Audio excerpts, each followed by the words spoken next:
Bulletin का आगाज करेंगे। सुप्रीम कोर्ट में अरशद शरीफ कत्ल अज खुद नोटिस केस समाअत के लिए मुकर्रर कर दिया गया है। चीफ जस्टिस ऑफ पाकिस्तान की सरबराही में 5 रुकनी लार्जर बेंच 5 जनवरी को समाअत करेगा। सुप्रीम कोर्ट में अरशद शरीफ कत्ल अज खुद नोटिस केस समाअत के लिए मुकर्रर कर दिया गया है। चीफ जस्टिस ऑफ पाकिस्तान की सरबराही में 5 रुकनी लार्जर बेंच 5 जनवरी को समाअत करेगा। इसी पर बात करेंगे। अमानत गशकोरी हमारे साथ मौजूद है। अमानत, बताएगा इस हवाले से। जी, सुप्रीम कोर्ट ने अरशद शरीफ के कत्ल अज खुद नोटिस को समाअत के लिए मुकर्रर कर दिया है। चीफ जस्टिस पाकिस्तान उमर अता बंदियाद की सरबराही में 5 रुकनी सुप्रीम कोर्ट का लार्जर बेंच 5 जनवरी को अरशद शरीफ कत्ल से मुताल्लिक आज खुद नोटिस पर समाअत करेगा और अदालत ने मुकदमे के जो फरीकैन हैं उनको इस हवाले से नोटिस भी जारी कर दिए हैं। इस 5 रुकनी बेंच में justice Ijazul Ahsan, justice Mazahir Ali Akbar Naqvi, justice Jamal Khan Mandokhel और जस्टिस मोहम्मद अली मजहर भी शामिल होंगे। और अदालत ने जो स्पेशल JIT बनाने का हुक्म दिया था उसकी जो पेशरफ रिपोर्ट है वो भी तलब कर रखी है। तो 5 जनवरी को अदालत में अरशद शरीफ के कत्ल से मुताल्लिक जो JIT तश्कील दी गई थी वो अपनी पेशरफ रिपोर्ट भी जमा कराएगी। ठीक है, बहुत शुक्रिया अमानत गशकोरिया।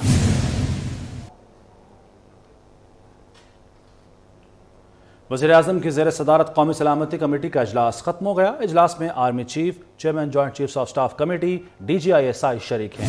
इजलास में वज़ीर दाखिला, वज़ीर दिफा और वज़ीर इत्तलात भी मौजूद थे। इजलास में कौमी सलामती उमूर से मुतालिक ब्रीफिंग दी गई। मज़ीद बात करेंगे हमारे नुमाइंदे अवैस कियानी से। अवैस, आगाह कीजिए।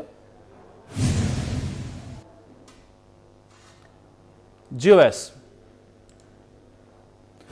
नाज़रीन, हम आपको आगाह कर रहे हैं कि वज़ीर-ए-आज़म की ज़ेर सदारत कौमी सलामती कमेटी का इजलास अब ख़त्म हो गया है। इस इजलास में army chief, chairman joint chiefs of staff committee और DGISI ने शिरकत की, जबकि वज़ीर दाखिला, वज़ीर दिफा, वज़ीर इत्तलात भी इस इजलास में शामिल थे और कौमी सलामती उमूर से मुताल्लिक इस इजलास में ब्रीफिंग दी गई।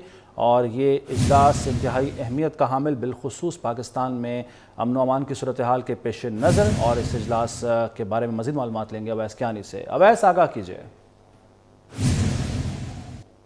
जी बिल्कुल, कौमी सलामती कमेटी का नहायत ही अहम तरीन जो इजलास है वो अब से कुछ देर पहले ख़त्म हुआ है।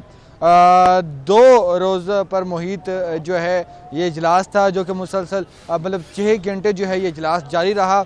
इसमें नहायत ही अहम तरीन फ़ैसले लिए गए हैं। कौमी सलामती अमूर से मुतालिक जो है वो मुख्तलिफ जो है पॉइंट्स का जो है उस पर जो है अहम फ़ैसले लिए गए हैं। नेशनल एक्शन प्लान के अमल दरामद का जायज़ा लिया गया है और ये फ़ैसला लिया गया है कि किसी तौर पर भी जो है वो पाकिस्तान की जो इंटरेस्ट है उस पर जो है कोई समझौता नहीं होगा। ये फ़ैसला लिया है और ये भी लिया है कि जो दाखिली जो सिक्योरिटी सूरत हाल है उसको यकीनी बनाने के लिए हर कदम जो है वो उठाया जाएगा। इसके साथ जो अहम तरीन जो माइशत और दीगर जो अमूर पर जो फ़ैसले लिए गए हैं उस पर डिसाइड ये हुआ है कि अलामिया जारी किया जाएगा। कौमी सलामती कमेटी का जो अलामिया है उस पर तमाम का जो है वो अफ्रीकैन का वो इत्तफाक होगा और कौमी सलामती कमेटी में लिए जाने वाले जो फ़ैसले हैं उसके हवाले से जो अलामिया है उसकी तैयारी का जो है वो आगाज़ हो चुका है।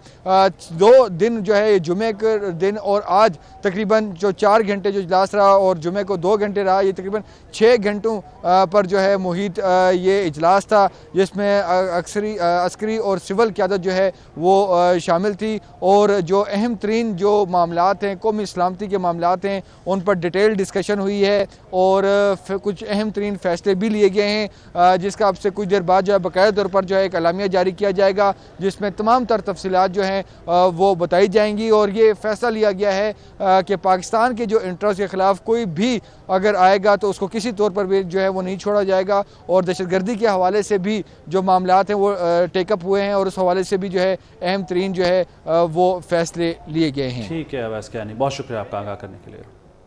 सिंध में सियासी हलचल, पीपल्स पार्टी MKM और नून लीग की अहम बैठक कुछ देर बाद कराची में होगी। MKM और नून लीगी रहनुमा आज बिलावल हाउस में साबिक सदर आसिफ अली जरदारी से मिलेंगे और मुलाकात में MKM के तहफ़्फ़ुज़ात दूर किए जाएंगे, जबकि इजलास में वज़ीर आला सिंध भी शिरकत करेंगे। मज़ीद बात करेंगे, आजिज़ जमाली हमारे साथ मौजूद है। आजिज़ जमाली, आगाह कीजिए। बिलावल हाउस में इस इजलास की तैयारियां हैं और हमारे ज़राए के मुताबिक साबिक सदर आसिफ अली जरदारी से कुछ कानूनी माहिरीन ने भी मुलाकात की है और ये हल निकाला जा रहा है कि MQM के जो तहफ़्फ़ुज़ात हैं ख़ुसूसी तौर पे कराची में नई हल्का बंदियों के हवाले से उसका क्या हल निकाला जाए। अभी तक इंतज़ार हो रहा है। इस्लामाबाद से 3 वफाकी वज़रा की आमद की इतलात थी कि वो यहाँ पहुँचेंगे और जब बिलावल हाउस वो पहुँचेंगे तो उसके साथ साथ MQM का एक आला सतही वफ़द भी बिलावल हाउस पहुँचेगा और वज़ीर आला सिंध सैयद मुराद अली शाह भी वहाँ पर मौजूद होंगे। उसके बाद MQM के इन तहफ़्फ़ुज़ात पे बात होगी और कोई रास्ता निकाला जाएगा। यहाँ पर मैंने MQM के कुछ ज़राए से बात की है कि क्या वफाकी वज़रा MQM के मरकज़ बहादुराबाद का भी दौरा करेंगे। बताया गया कि इब्तदाई तौर पे ऐसा कोई फ़ैसला नहीं हुआ है और तमाम बातें बिलावल हाउस में होंगी साबिक सदर आसिफ अली जरदारी की मौजूदगी में। MQM के रहनुमा भी इस वक्त वफाकी वज़रा की आमद का इंतज़ार कर रहे हैं और बिलावल हाउस के ज़राए बता रहे हैं कि 7 बजे का टाइम था जो अभी शुरू नहीं हुआ है, लेकिन अभी तक वफाकी वज़रा भी यहाँ पर कराची नहीं पहुँचे हैं। बताया जा रहा था कि अयाज सादिक, ख्वाजा साद रफ़ीक और दीगर रहनुमा यहाँ पर पहुँचेंगे और बताया ये गया था कि 7 बजे से वो पहले पहुँचेंगे, लेकिन अब तक इस्लामाबाद से ना कोई वफ़द पहुँचा है ना ये बातचीत शुरू हो सकी है। ठीक है अजीज़ हमारी, बहुत शुक्रिया आपका। मुस्लिम लीग नून ने पंजाब में स्पीकर और डिप्टी स्पीकर के खिलाफ तहरीक अदम एतमाद वापस ले ली। स्पीकर के बजाय सिर्फ वज़ीर आला पंजाब के खिलाफ एतमाद के वोट पर फोकस किया जाएगा। तो मुस्लिम लीग नवाज ने पंजाब में स्पीकर और डिप्टी स्पीकर के खिलाफ तहरीक अदम एतमाद वापस ले ली। मजीद बात करेंगे हमारे नुमाइंदे उमर असलम से। उमर असलम, क्या वजह सामने आ रही है? बिल्कुल बात से मुस्लिम लीग नून की हिकमत अमली की है कि स्पीकर और डिप्टी स्पीकर के खिलाफ जो तहरीक अदम एतमाद जमा करवाई थी वो वापस ले ली है। मुस्लिम लीग नून ने स्पीकर पंजाब असम्बली सरदार हुसैन खान और deputy speaker Punjab assembly Wasif Qayyum Abbasi के खिलाफ जो तहरीक अदम एतमाद जमा करवाई थी वो वापस कर ली है। मुस्लिम लीग नून के ज़राए के मुताबिक नून लीग का फोकस अब जो है वो वज़ीर आला पंजाब के खिलाफ एतमाद के वोट का ही मामला है। इस हवाले से मुस्लिम लीग नून का कहना है कि हिकमत अमली जो है वो तब्दील की गई है और इसी सिलसिले में स्पीकर और डिप्टी स्पीकर के खिलाफ तहरीक अदम एतमाद वापस ले ली गई है। जी शुक्रिया उमर आपका।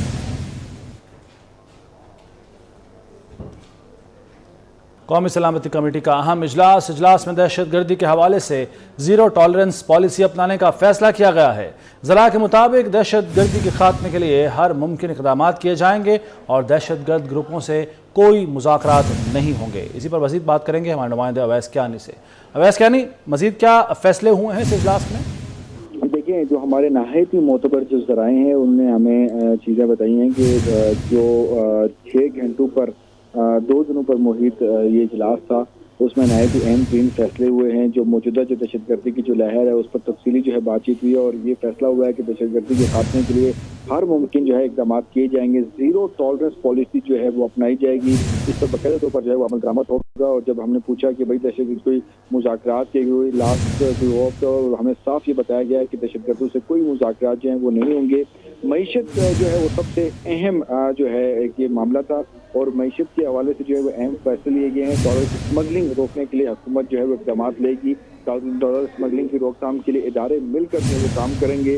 तमाम इदारे मुल्की मईशत के लिए जो है मिलकर काम करेंगे। मईशत की बहाली के लिए पेश की जाने वाली जो तजावीज़ हैं वो मंजूर की गई हैं और माशी जो अदम इस्तेहकाम जो है वो नहीं करने दिया जाएगा और इसको किसी तौर पर भी जो है वो इजाज़त नहीं दी जाएगी और किसी को भी माशी अदम इस्तेहकाम लाने की भी इजाज़त नहीं होगी। मईशत की बहाली के लिए पेश की जाने वाली तमाम जो तजवीज़ है उसको मंजूर किया गया और नेशनल सिक्योरिटी कमेटी में जो नेशनल एक्शन प्लान पर जो अमल दरामद के जो मामला हैं उन पर भी जो है बातचीत हुई है और तमाम तर जो डिस्कशन हुई है उस पर एक बाकायदा तौर पर एक तफसील जो है वो अलामिया तैयार किया जाएगा जो कि अब से कुछ देर बाद जो है वो जारी किया जाएगा। कौमी इस्लामी कमेटी में जो लिए जाने वाले जो फैसले हैं मईशत के हवाले से मेन पॉइंट था और दहशतगर्दी के हवाले से ज़ीरो टॉलरेंस पॉलिसी जो है अपनाने का फैसला हुआ।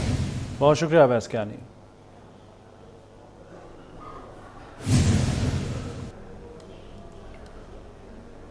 इलेक्शन कमीशन की माली गोशवारे जमा न कराने वाले अरकान पार्लियामेंट और अरकान सूबाई असम्बली को वार्निंग जारी कर दी। इलेक्शन कमीशन ने अरकान पार्लियामेंट और सूबाई अरकान को माली गोशवारे जमा कराने की 15 जनवरी तक मोहलत दे दी है।